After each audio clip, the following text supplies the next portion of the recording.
We've got an awesome show for you today. We're going to be talking about something that is many people's worst fear, which is public speaking.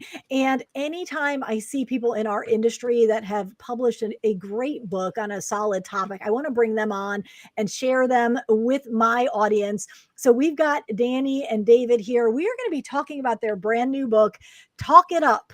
And this is a little bit of a spin. Don't you have a podcast that's called Twins Talk It Up?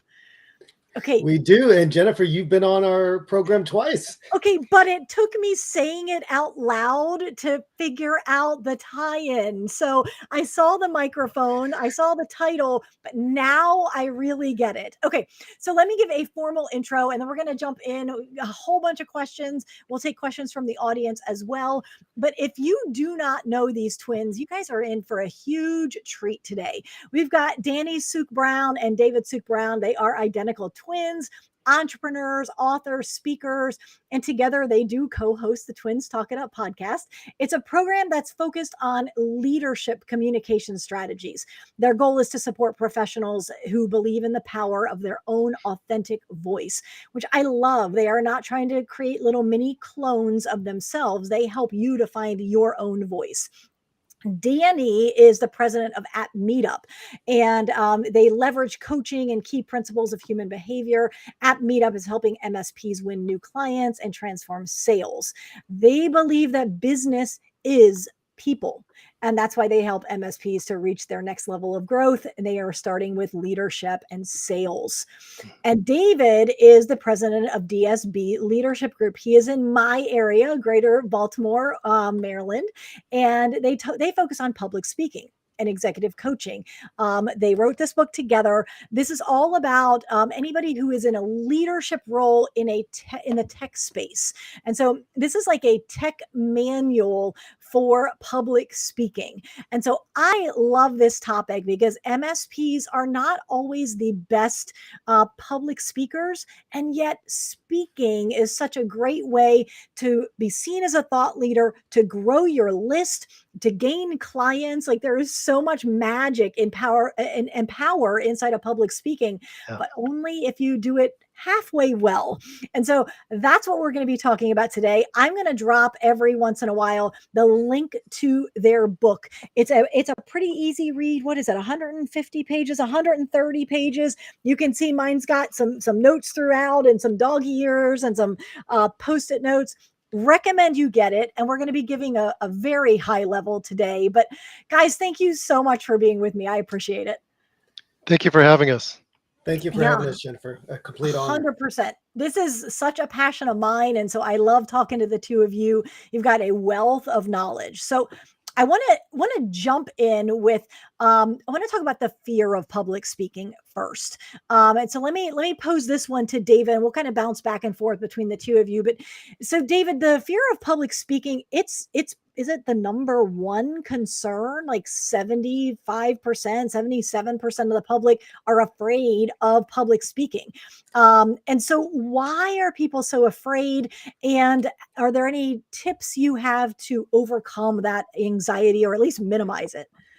That's an incredible question, Jennifer, and thank you for asking it. And it's so true. It is the number one fear as research. And a matter of fact, it's some level of speaking. It doesn't necessarily mean that you're afraid to say hello to your friend or you're afraid to talk to your neighbor, but there's some aspect of fear, or what we call glossophobia, which is the fear of speaking, that will affect many professionals. And so there's this joke out there that so many are afraid or terrified of speaking that they would rather at a funeral be the one in the casket than the one delivering the eulogy. And so we're thinking, no. We have so much talent. You have so much to give. Let's help improve your speaking. And so while there are so many who are afraid of speaking, the real reason why that's the case, and Dan and I talk about this a lot. We do this in our research. We've done this in our studies and our training. It's one word: judgment. People are afraid of being judged. They're afraid of not being perfect, sounding right, having the right answers, being credible. They're afraid of being judged. And what could imagine for a moment, what could be done if you just removed that fear of being judged? That would help you eradicate some of your public speaking anxiety. Now, I will share this. In our book, we address several things that people could do. And this is, I believe, in chapter 5 of our book, where we talk about speaking anxiety. There are a lot of different exercises, techniques you could try. We highly believe coaching is important, understanding mindset, because without the right mindset and framing and reframing of the mind, it doesn't matter what techniques you're given, it's not going to change your state or change your situation. So, coaching, mindset exercising, reframing of your mind, and reinforcing the right behaviors. If you practice over and over again and you're doing it in a way that helps you combat that fear, it's going to help you to become a more confident and competent speaker. The other thing I would share a couple exercises within the book. We talk about breathing. Hmm. Breathing is so important. Breathing will help you to center yourself, to capture your thoughts, to reset in such a way, and to remind yourself it's going to be okay. And the thing that I would also offer, Jennifer, is if you're speaking to a crowd, keep in mind that they want you to be successful. You have to believe it because they're not there to waste their time. They're there to learn something from you, to gain something from you, and they want to be impacted. And so their time is worth something. And because it's worth something, they want you to be successful as a speaker. So I learn to love that. embrace. What you're saying is really the crowd is there cheering you on. And so that is a mindset shift. That's a you need to flip that switch instead of seeing the audience as your enemy, like cheering, rooting for you to fail. They're spending their time. If it's a breakout session, they chose you over someone else. And so they want you to be as successful as you want you to be successful. So That's I correct. like that. The other thing that I like that you highlighted is that often when you're speaking, the things that you have done naturally, like breathing, we've all been breathing our whole lives. So for some of us, that's 40, 50 years. And then all of a sudden you get up on stage and you've taken in too much air and you can't take in any more, but you can't seem to exhale. And I'm trying to talk and breathe at the same time. And it is so interesting how when we do get in that fear state, like our brains, the I don't know if it's the brain stem that controls our breathing, kind of doesn't remember what it's supposed to do. So that's one of the things I like about your book, that there's very practical tips to overcome that. But then there is great solace in the fact that if you've ever been on stage and you've inhaled too much and you can't exhale, like, you're in good company. That happens to everyone, almost everyone. There's probably some natural born speakers, Yeah. but some very tactical, practical ways to overcome that and to deal with that. So I love it. That's one of the things I like about your book. We're going to get to another area of our lives that we do all the time in real life, but then somehow we get on stage and forget how to function as a human in a minute. But before we go there, I want to kind of circle back to something we hinted at the very beginning. And Danny, this one's for you. Why is it so important for leaders, executives, technology pros to invest in and work on public speaking and presentation skills? That is an excellent question. Let me put it this way. If Warren Buffett told you how you can become a billionaire by investing in specific type of stocks, would you do it? Yeah. Warren Buffett said the number one skill that a professional can learn that will double, triple, and add much more value in their life, he said up to 50% increase in revenue over the time is public speaking. The number one skill. It Amazing. wasn't knowing which business to invest in. It wasn't becoming a board member at a big global corporation. It is public speaking. And we want to let everybody know investing in public speaking is not a wish list, it is a need. When you think about people talking to you, if a person comes to you and they're confident, they're strong, they have a very clear, concise message, you're much more willing to give them a few minutes of your time than somebody who comes across as robotic or reading a story or reading a pitch or reading a sales script. You're much more willing because of the way they carry themselves. Mm. Public speaking is important, even as a technical leader. When you walk into that room, your people, your team, they're looking at you. And if you come across in a very strong, positive way, they're much more willing to follow you into battle. It brings confidence and it instills confidence in everyone around you. That is the reason why public speaking is important. And then lastly, we are in the tech space. I am a technical person. I have a mechanical engineering physics degree. I have a graduate degree in computer science.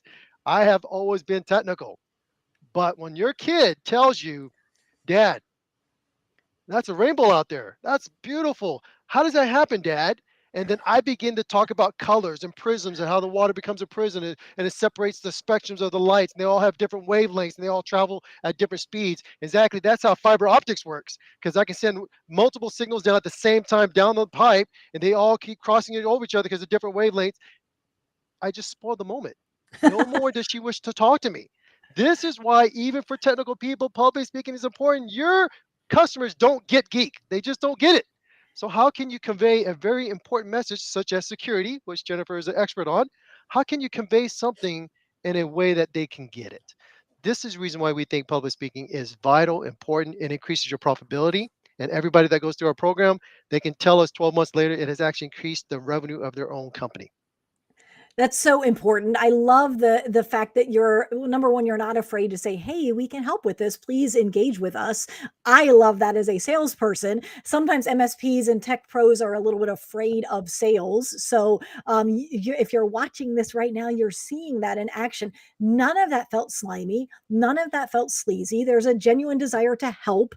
There's a value proposition. So go back and watch that. If you missed that, there was some artful sales in there, not surprisingly, because these guys know what they're doing. But beyond that, one of the things that many leaders preach is investing in yourself and being willing to take a piece of your profits every year and invest in yourself.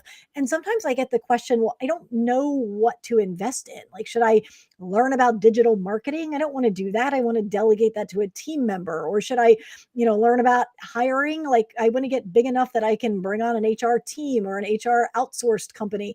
But what these guys are talking about, what Danny had just said, is this is a great way to invest in yourself, and it continues to pay long-term dividends. So I love that. That ties in so well with what I tell my clients. Okay, so I want to circle back on this concept of challenges that we have from stage that in any other moment of our life, they just come naturally. So we talked about breathing. I want to Mhm. talk about nonverbals or facial expressions. I want to talk about facial expressions first. And then I want to talk about what do we do with these appendages that are at the end of our arms and how do we use those? Because so many people, including myself, like we get on stage and we kind of glue our elbows to the sides and then we kind of like we flap our arms or we put our arm let's actually start with our arms. We put our arms behind our back or we glue them to the sides and we stand like little soldiers, which makes me nervous because we've Mhm. all seen the videos where someone is standing upright with their knees locked and their arms down by their sides and they pass out, and that would be like horrible for the crowd, to be horrible for the speaker. So let's talk about these hands and then we'll go over to our facial expressions. But hands and arms. And David, let me pose this one to you. I will say this, Jennifer, and I'm glad you brought that up. And it's so funny because as a pastor and a minister of over 21 years full time leading churches and still pastoring today, I've done almost 100 weddings officiating. And I tell the wedding party all the time, do not lock your knees. And I will say, as far as I can look back, I've yet to have one person pass out at a wedding that I've officiated. Now, I've been at plenty of weddings where people have passed out because they've locked their legs and they've lacked the blood circulation. So, let me talk a little bit about how you stand and how you position yourself. While you want to be firm and feel like you're grounded, you don't want to lock your knees. You can slightly bend your knees while you're talking without it being overly exaggerating or overly dramatic. The other thing I would say is with your hands, and Jennifer and I are probably a lot alike. We like to talk with our hands, and we think it's so important because it makes us feel like we're in the mood and we're both energetic and we feed off of the energy of the crowd. Is to make sure that your hands and your arms are in a position where they don't come across as threatening. When you're hiding your hands behind your back, it can give the impression that you're hiding something. When your hands are below and you got them crossed in front of you, like let's say by the position of your crotch, it could come across as a way of you exposing yourself or you coming across in a way that may not be as favorable to your audience. So I encourage people, rest your hands, relax your arms by your side. It's okay to put one hand in your pocket from time to time, but do not put two hands in your pockets, or both hands rather, because it will come across as if your topic is not important and neither is your audience for you to give them your full undivided attention. Body language is crucial. What I would say is if you're going to speak with your hands or speak with your arms, don't be overly excessive. Be mindful that your hands can become a distraction and people will follow your hands versus following your voice or following your face or your hand movement. When Dan and I train, we actually talk about using what's called the speaker's box. And this is a lot like in the sport of baseball where you have the strike zone and the batter's box. If you have the speaker zone, you're not going to use your hands beyond that. Okay. You're not going to go wave it wildly as if you're out of control. You're going to speak with control. You're going to speak with discipline, and you're going to speak within a framework where your audience can see you and not perceive you to be a threat or something that's not going to be welcoming. So I'm chuckling in my head because I have a talk at IT Nation in 10 days, and I have a couple of gestures in there that break that rule, and I need to decide whether I'm willing to push the envelope, so to speak. And they do support the story, but I need to kind of film myself and watch how does that look, and is that distracting? Jen, can So I throw something else in there? yeah, Because for I'm sure. glad you said film yourself. And it's so important that you film yourself, you record yourself so you can go back and make improvements. But I would caution you, don't look for everything you've done wrong. Look for the things you've done right. And maybe highlight one area you want to improve. I love body language. A matter of fact, research according to Morabian's 7, 38, and 55 rule of communication says this, that 7% of the words you use, 38% of in terms of impact is your tone of your voice, and 55% of what we call public speaking effectiveness comes from body language. Hmm. Because when you can use your body in an effective way, you invite people in to hear you. You invite people in to accept your words. And so that's why body language is so important. We've all seen people that seem like they're just not interested just by the way they're resting their body or just by the Yes, way they're walking or not walking across the stage. So, Jennifer, don't stop using body language. Just be mindful of how much you use it. I like it. Okay, so mindfulness as opposed to mindlessness, just flapping my arms just because it's a nervous habit. Okay, Yeah. I like it. Okay, another nervous habit, and as all of us, like we all have things that we are working on after we are aware that they're even a problem, is filler words or vocal pauses. And so I see this a lot. Sometimes it is so overbearing that that's the only thing I hear inside of a talk are all of the ums and ahs and so you have a technique inside of the book called the power of the pause. I want to pause there, ironically enough, and talk about that and how that maybe feels different to the speaker as opposed to the audience. And Danny, let me pose this one to you. Jennifer, great question. A lot of times we don't realize it, but our nervousness can come across by saying, you know, you know, um, um. These are just a few. There's many filler words out there, but the real reason the filler words are there is nervousness or give us a chance to think. Hmm. Dave and I, we talk about the power of the pause because pause can do many wonderful things. The pause can cause people in the audience who may look at their phone, may not pay attention, turn around and look at you again as a speaker. Wait, did I miss something? Did something just happen? Oh, I don't want to be the only one in the room not paying attention. Pause can bring people back in. While it brings people back in, it gives you the opportunity to think about what you want to state next. Maybe it gives you an opportunity to throw a joke in there now that you got the people re-engaged. Gives you an opportunity to do lots of great things. Power of the pause is very powerful.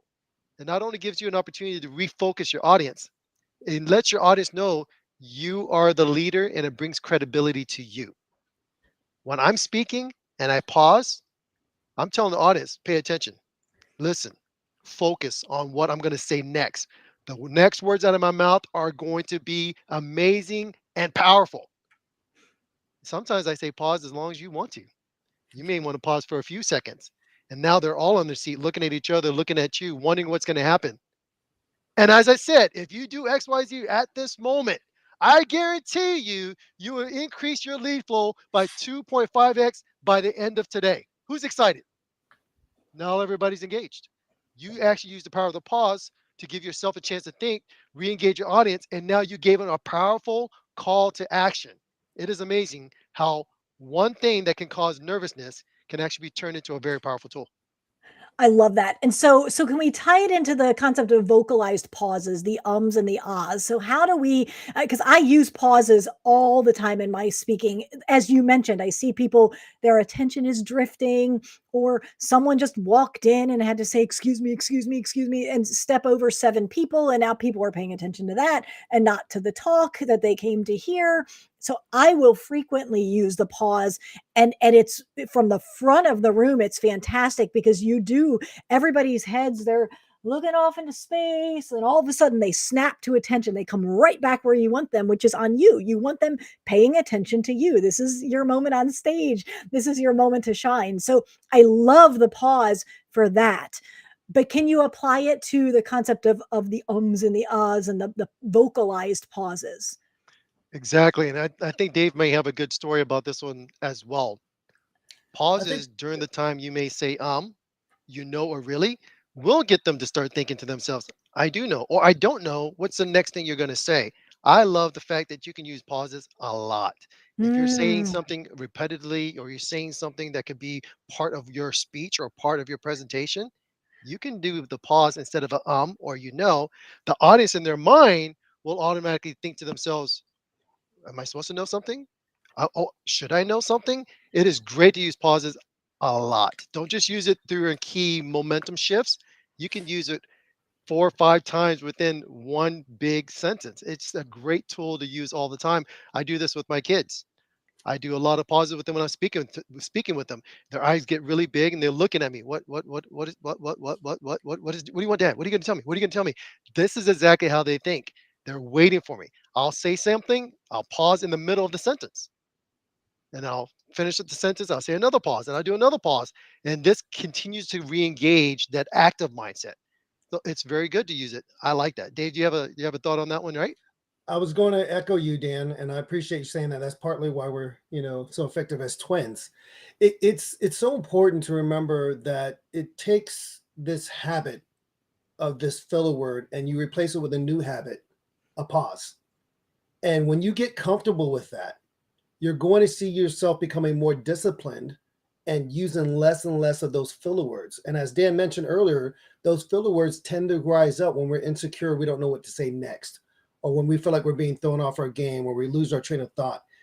If you add the power of the pause, I promise you, you're going to use less and less of those filler words because you're going to be more and more confident and more in control of your speech.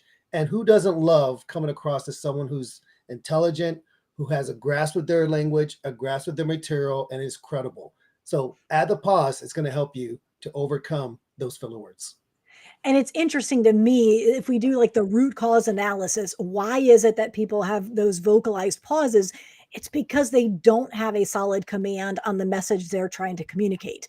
And so they're searching for the words to say. And so they feel awkward. So they fill in those gaps.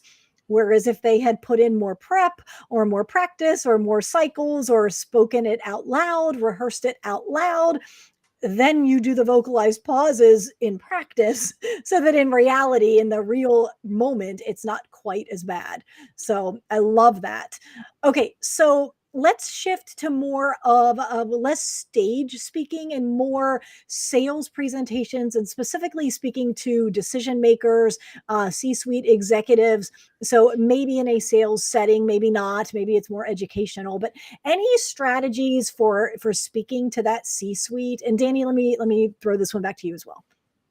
Excellent question, Jennifer. What I want to tell the audience real quick, your conversation and the way you speak differs depending on the audience. If you're Mm. speaking to the CEO, or you're speaking to a head of operations, or you're speaking to another individual, every individual has something that's important to them. Know what that is, know what KPIs, lingos, or OKRs are important to that individual. So when you're speaking at their level, but in a very positive and very commanding way. So many times we take our script and we will say the same script to a person that is a gatekeeper that we would with the CEO, and it doesn't work with all of them. It does not jive with all of them. In fact, in the first couple of minutes, they've already tuned you out. So make sure before we even be able to start the conversation, know your audience, know who they are, know what's important to them, what moves them, and then begin your conversation. That is so important. It doesn't matter who you speak with in life. If I'm speaking to my child, I got to make sure I'm speaking to them in a level that they understand at their level and what is exciting and interest to them, which adds value. If I'm speaking to my wife or my spouse, that's a different conversation. What adds value to her life? What is important to her? And what can I say that it's going to add value? I always ask her, hey, do you want me to be your girlfriend or do you want me to be your husband? So normally when I'm having conversations, I know if this means Danny, shut your mouth and just say yes, or just be the girlfriend, or Danny, I want you to fix the problem, or Danny, just listen because talking to you, I figured it out myself. It's very important to know your audience. And I think this is important when you speak to decision makers and when you're speaking to the C suite. Danny, I'm chuckling because I ask my husband a very similar question relatively frequently. Like, do you want me to answer this as your spouse or as sales coach? Because those are two very different. Like, if you just want me to nod and oh, I'm so sorry and be supportive and commiserate, or do you want like coaching and direction and some different kind of support? They're both supportive, and sometimes it's one, and sometimes he'll say, well, I want you to be my wife first, and I'm like, okay, great. And then like a half hour later he'll come back and say, okay, I gotta ask, how would you coach me if I was coaching with you? So I totally get that.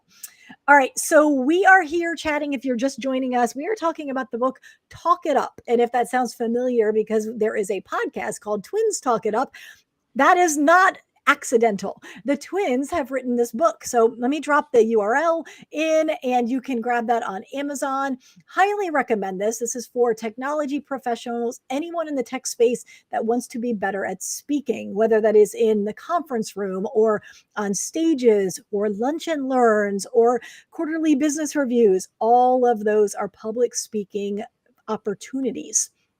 So I want to talk about structure.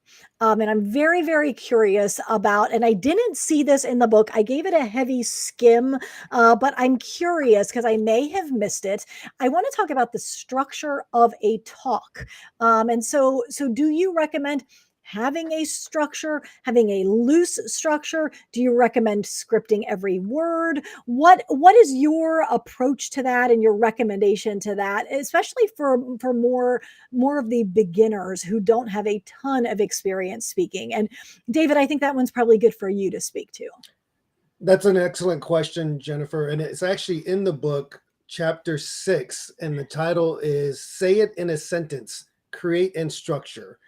Got it. Simply Okay, yes. before you begin looking at structures, I would say that if you cannot tell a friend, a colleague, a peer what your topic is about in a sentence, it's either too complicated or too confusing.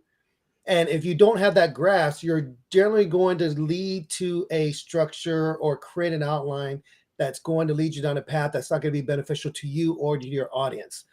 I always say less is more.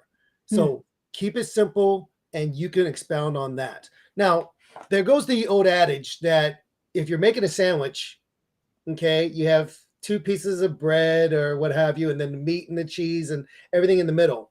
You have to create a structure that's going to work for you, depending on the environment and your audience. Okay, the bread could be the welcome or the introduction and the conclusion, and everything in the middle is the feelers. And that's going to be beneficial for people that are out there. Now, I would say that if you've never spoken before, the simple thing to say to yourself is, what do I need to let them know? And as I'm speaking, do I let them know that? And at the very end, did I summarize what I needed to let them know? Okay, that's the simplest way. Now, there's the diamond structure that I talk about in the book. It's a 3-point structure I talk about in the book that if you have any more than 3 points, that's too confusing or too much. But it's important that you have an outline that's going to work for you. I'll put it this way. I did a funeral a couple of weeks ago, and people will say, well, I need it in 15 minutes or I need a 25-minute eulogy.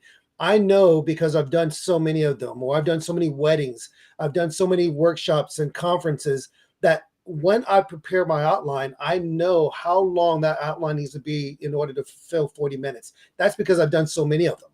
But as you speak, if you formulate a simple outline, you're going to be able to stay disciplined. You'll stay within that structure, and it's going to help you to look at your structure in a way that can say, I've taken people from point A to point Z, And that's the reason why outlines are so important. So look at the book for ideas, keep it simple, less is more. And if it helps you, use the diamond format or 3-point format. And keep in mind, your favorite sandwich out there has a beginning, middle, and an end. I love that. I didn't always outline my talks, and when I started outlining them, I realized, oh, this is a lot of really good content, but it's a lot of content. And so realizing that and recognizing that when I'm looking at the main points, okay, I need a story or an illustration or a statistic, not 15 of them, please. But it helps you to see, okay, this is a lot of great information, but they're going to walk out completely overwhelmed. And sometimes you can sandwich, just to use that analogy, you can sandwich your main points with some pauses. You can sometimes use, PowerPoints to support. Please don't have your PowerPoints filled with all of the text. You're not there to read a PowerPoint. Someone could buy a book if they wanted to do that. So hopefully the PowerPoint is supporting your talk track, not giving you your Yes. talk track. But Yes. having those outlined points are super helpful, whether you do that in a Word document or a mind map or a whiteboard or something. Know what your 2 or 3, maybe 4 main points are, and then weave some stories, maybe something that's funny, real life, some analogies, like weave some other things in, especially if you tend to be a little content heavy. Let So me I like that. let me jump in there real quick with this last part. I love what you brought this up. You're not reading to your slides. I see so too many conferences, and I'm not going to point anybody out, too many tech conferences that we go to as MSPs where the speaker will have their back turned to the audience because they're pointing to the presentation and going through all the speeds and feeds. Yep. I didn't come to hear you speak to look at your back. If I wanted your material, please give me a link where I can download the presentation. I'm here to hear you as the expert. There's so many times we're at the conference or you're at a conference at a big stage and you'll see the audience doesn't see this, but there's monitors you can actually see your presentation. There's also a second monitor that has your notes. I've seen people with their hands in their pocket leaning in forward and reading their notes word for word. Yes. That's not a good thing as well. You want to take the opportunity as a speaker when you're speaking, use those as filler words. You don't want to memorize everything. Use those as pointers to get you to go back to what you need to do to stay on track. But also, it'll get the audience to turn their head. I love this. To get the audience to turn their head to say, "Tell me more." I love this. We with our dog, we with Leo. I'll say one word, and everyone knows that word. It's called bacon. And as soon as you say that, they start. What you said? What? What did you say? They want to turn their head back and forth. Use it as an opportunity. They're paying attention, and that's going to work. So when you're speaking to your audience, please be careful, be mindful. Do not read every single word there is. As Jennifer said, you can have your outline, you can have a couple bullet points, but they're not here to read your back. They're here to listen to what you have to say. Yes. Okay. I maybe one more time for the people in the back of the room. Man, that is such a personal pet peeve, and I agree. Like, if you are reading me all the technical specs, where's your white paper? Like, I can scan your white paper, and I read pretty quickly. Like, I didn't come to hear a white paper read to me. I came Right. to get your unique selling proposition or your unique approach to this particular problem. And speeds and feeds do not solve my problems. So I love that. Okay, so up until now, we've talked about planning in advance and rehearsing our talk and having an outline and studying that outline so that we don't need to use those vocalized pauses and filler words. What about impromptu opportunities? So I was presented with an opportunity Tuesday. A colleague reached out to me and said, "Hey, I've got a friend that's launching a podcast on sales. They are not in the IT space, but you know an awful lot about sales. Can you be on a podcast tomorrow at 12:30?" Which was like, now thankfully, now normally my calendar will not allow me to do that. And that's not an excuse, that's the reality. But about a month ago, I started blocking my Wednesdays for my get stuff done day. And so my Wednesday is always, well, it looks wide open if you look for appointments, but I manually block it and I have always a list of projects to get done. So I said, Okay, for a friend, of course, I will do that. A friend of a friend, sure. 30 minutes, no problem. Very impromptu. I knew nothing, almost nothing about the podcast. I did about 2 minutes of stalking before I hopped on the podcast, 2 minutes in the green room before the podcast went live, and now go. And so, very much impromptu. What is your advice on you can't really prepare for impromptu talks. So let me pose that one to Danny, because you're a little more a little got that tactical brain. So help me understand how you would prepare for the unpreparable. Love that question. Thank you very much for that. What I'm going to say, I'm going to ask David to come in behind me because he has the best phrase on why public speaking. When it comes to impromptu, I love them. The more opportunities you get a chance to speak, the better you will become. Hmm. The more opportunities you get a chance to exercise that muscle, the less fear you will have and speaking in public.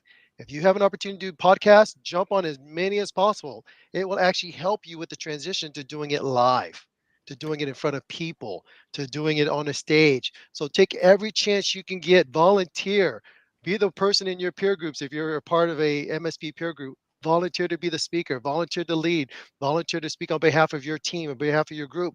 If you get an opportunity to come on Jennifer's podcast, do it. This is the opportunity. Take every impromptu opportunity to perfect your opportunity to be polished as a speaker. Also, it'll help you with your elevator pitch. Yep. Hmm. Jennifer did an excellent job just telling people about David and myself, our businesses, what we do. I could not have paid her better for that. That was amazing. This is the opportunity to get your elevator pitch down in 30 seconds or less. So when you pitch yourself on this podcast or this impromptu opportunity, it sounds polished, it sounds clean, it does not sound rehearsed, it does not sound pressured or pressed. That's why I asked David, get ready, because I want him to do his elevator pitch. You guys can hear it. I love it. And the last thing is you want to make sure that you do, as Jennifer said, some research. I love that. If you can take 1 minute, pull out your smartphone, look at the name of this podcast. What typical audience do they have? Remember, you're speaking to the audience. How long is a podcast normally? What does the length look like? How does it look like? Okay, great. 1 minute, I'm good. I'm ready to go. You don't have to take a whole week to prepare.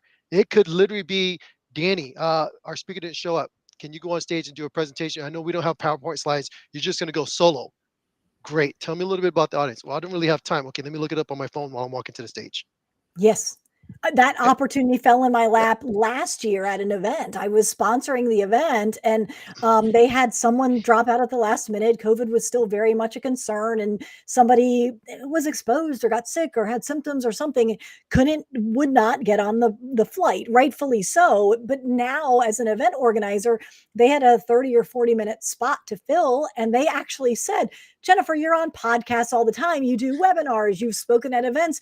Is there something that would add value? Now, I did have a few hour head start. I think I actually found out at 6 or 7 at night, and I was speaking the next day. So I had a bit of time to prepare, but it was a very different structure than what I was used to speaking in front of. And so I said, okay, how do I take this topic that I've presented before, but I have to present it in a very different way because I had presented it in a virtual setting. Now it was in real life. Not the virtual isn't real life, but you know what I mean, in front of a Right. live audience. And so I had a little bit of time to prepare, but it was pretty close to impromptu. There was no deck, there was no much time to do much of an outline, and so I pulled it together. That's the other thing that I love about impromptu speaking for my clients, is that it shows them what they're capable of. Like Yes. until you're thrown in the deep end, you don't know that you can swim. And so the most of my clients are able to rise to the occasion. It's that adrenaline rush that I know this. I can talk about this in my sleep. I'm not asleep this time. I'm alive, awake in front of a live audience. And you will typically rise to the occasion, Right. and it won't be perfect. Like no performance ever is. I always remind myself, I've got a good friend who plays for Pershing's Own, the military band that plays in front of the president. And like they're very, very, very accomplished. He has never played a perfect concert. Never, which blows my mind. Like he's the professional of the professional. And he says, no, I always miss a dot, or I bleed into a rest, or I don't come in when I'm supposed to. Like that is just the nature of the beast. Yep. it's okay. You keep going. And so that's another reason that I love impromptu speaking opportunities. Okay, so David, I don't want to take away the opportunity for you to do the impromptu Impromptu, throwing you elevator out there. pitch. I will do that, Jennifer, and thank you, Danny, for doing that. We do tend to push each other and call each other higher. Can I give a couple practicals before I do my elevator pitch, Yeah, for Jennifer? sure. Because both of you stated something that's so important. Stick to what you know. Don't make up anything. Don't lie Yeah. because you will be exposed. You will be found out. Be confident in who you are. You are possibly a subject matter expert. You are knowledgeable about what you've done historically. And so if you can rely on that, that's going to help you. And as Dan stated, practice as in many spaces as you can, whether it's community, church, work. Three tips I will give, and then I'll give you guys my elevator pitch. Number one, I would say if you're going up and you don't have a lot of time to prepare or you're just being called on the spot, if you can lean on what you know, try one of these three strategies. Number one, point, reason, illustrate, point. Make a point, provide a reason, give an illustration or some story or picture of that, and then summarize it with a point. That's one strategy. Number two, compare and contrast. Everybody loves to compare and contrast. If you could compare and contrast based on your experience and what you know, this is going to help you as a voice in that situation when you're thrown or thrust Yep. into the occasion, or as Jennifer said, you'll rise to the occasion. And then number three, try pros and cons. Pros and cons are very simple. You can add a pro and con to any point or any perspective you're trying to deliver. That can help you in an impromptu speech. Now, to respond to my twin who said elevator pitch, it depends on the audience, but I'll say this. I've tailored this speech. It's in our book. Dan allowed me to put this in our book, and it's something that I use, and it goes something as simple like this. David Brown, DSP Leadership Group. When you think about the world's greatest athletes and performers, they all use coaching to get a winning edge. Could you use a winning edge? We help provide that winning edge. David Brown, DSP Leadership Group. Call me if you're looking for that winning edge. Very simple, done, right? So that's a sample of what an elevator pitch might look like. Thank you, Dan, for putting me on the spot. I love it. You can tell that you're brothers. Yes, of course you're twins, so you're brothers, but you guys needle each other like boys and men are supposed to do. So I love it. All the time, every week. I bet you it's not every week, it's probably every day. We do call each other daily. Yes, absolutely. Okay, so we've talked about stage presence and we've talked about speaking in the boardroom, but let's talk about virtual. Virtual speaking is a little bit different. Obviously, we're speaking virtually right now, but virtual talks really started to be huge about 3 years ago. Thank you, COVID. And it's a very different speaking opportunity, platform, challenges. So, can you give us a couple of best practices? And David, I'm going to ask you this one. Can you give us some best practices for presenting or speaking in a virtual environment? That's an excellent question. And because of this health pandemic, more and more of our employees, organizations were relying on these virtual platforms, and yet many of them did not know how to maximize that. And if you're today looking at your organization and you're working in a hybrid situation, a lot of your employees are staying remote. This is why this topic is so important. I would say look at your technology, making sure that everybody's on the same page with the technology. You're familiar with what you're going to be using. You know how to use the technology. You know how to turn it on, turn it off. You want to make sure that that's important at the very beginning. You also want to give the organizer or the event planner or whoever's in charge, give them a copy of your presentation if you're the one presenting. This is important because something may go wrong on your end, but they're in control and they can make sure that they're pushing forward the slides or the illustrations that you want them to do. So do a tech check. Always do a tech check. Come on earlier than you're needed. If you're speaking at 1, come on at 12:45. Make Please. sure your microphone is on. Yeah. Make sure your camera is working. Make sure that there's appropriate lighting. What you want is the lighting to shine at you, not from behind you. And you want to make sure that whatever technology you're using is actually working. I want to throw in a couple other thoughts, Jennifer, if that's okay. When you're doing your presentation, she mentioned this earlier and Dan touched on it. Your slide deck cannot become your presentation. You are the presentation. Okay. You want to present with confidence, and with clarity. So I'm going to talk about a couple of things. Your energy. When you're speaking virtually, you have to have more energy because you're not going to get the feedback and the immediate response you might get in a live presentation. And because you cannot physically see your audience, a lot of them are not going to have their camera on. Boo, have your camera on. But a lot of them won't have their camera on. And so you've got to manufacture that by being a little more energetic. And when you're speaking, it's okay to speak a little slower, but you want to overly emphasize certain words, or those words will not be captured by your listeners. Hmm. So make sure your lighting is appropriate, make sure your technology is working, make sure your energy is a little more elevated than normal. Pronounce those words that might be difficult to hear, and smile. Smiling is so important because it can be felt. Salespeople tell you can feel it over the phone, but guess what? You can feel it over the camera. You want to smile. And then what I would encourage you to do, besides smiling, besides the energy, make sure you practice. The more important you practice speaking virtually, the easier it's going to be for your audience to receive you and for you to give to your audience. Now, Jennifer, we didn't touch on this earlier, but people tend to forget within body language, there's something called eye contact and there's something called facial recognition. Okay. Now, eye contact is important. Well, Dave, nobody's there. I can't see them. Well, look at your camera, because if you're Yes. not looking at your camera and you're looking down or you're looking up, it actually becomes distracting for your listeners and for your audience. So look at the camera. It's okay. Look at your camera, give yourself cues, put something, a little sticky note by the camera saying, look here. It will help you to be disciplined enough to engage your audience. So look at the camera. When you're looking at your face, in our book, we talk about this whole thing about facial recognition. We had a guest on our podcast, Dan Hill, and he talks so much about how you can look at their face and see if someone's lying, telling you the truth, or even if they're perceived to be someone that's credible. Your face is so important. And so when you're speaking virtually, make sure your face doesn't have an ugly resting face or mad resting face, but that you have a face that's still engaged with the people you're presenting to.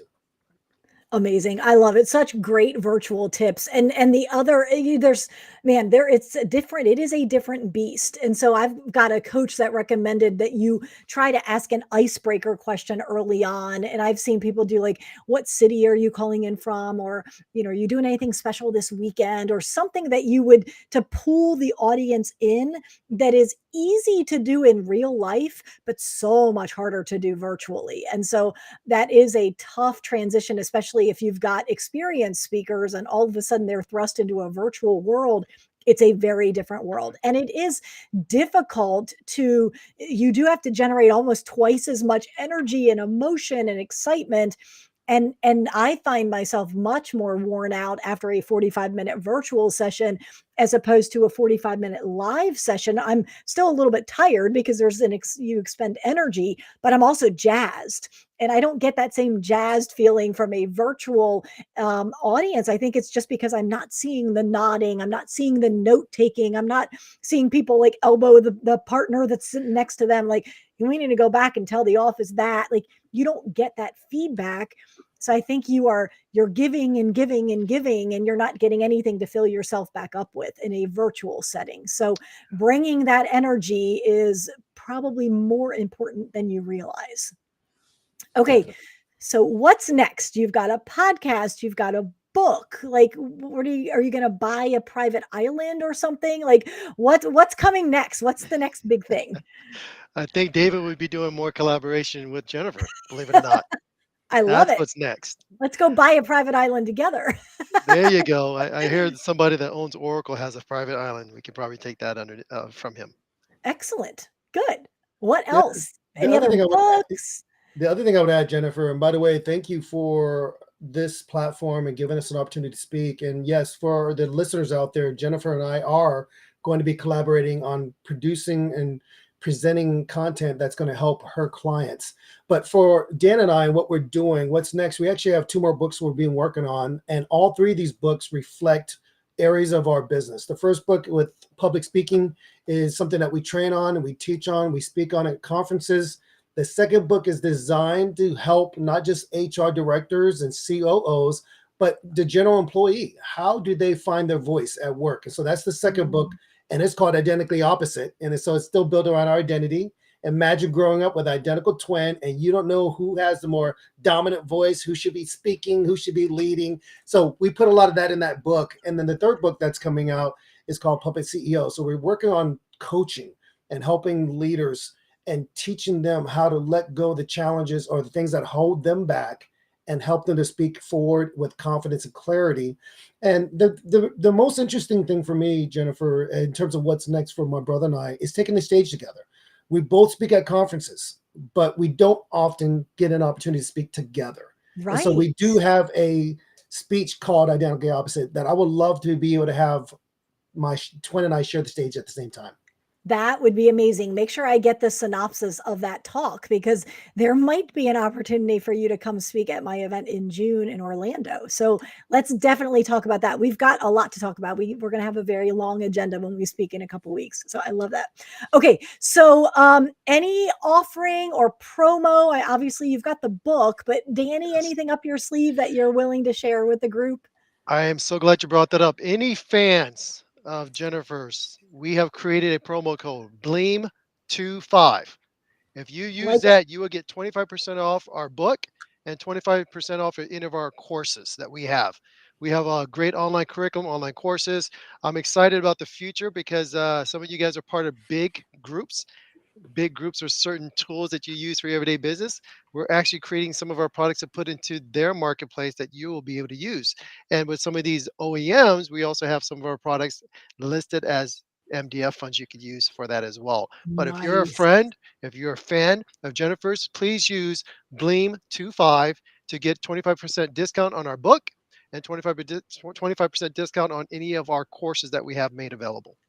Awesome. I love it. Okay, so if just to wrap us up, we are here talking with the identically opposite twins.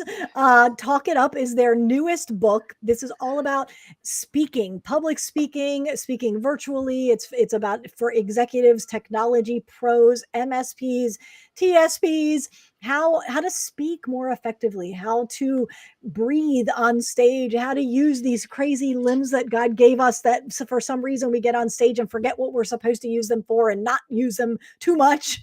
And very tactical, very practical. It is available on Amazon. Let me drop that link one more time. So if you don't have it, go ahead and grab that book and look down below. I know they're pointing, so it's there. There's the URL.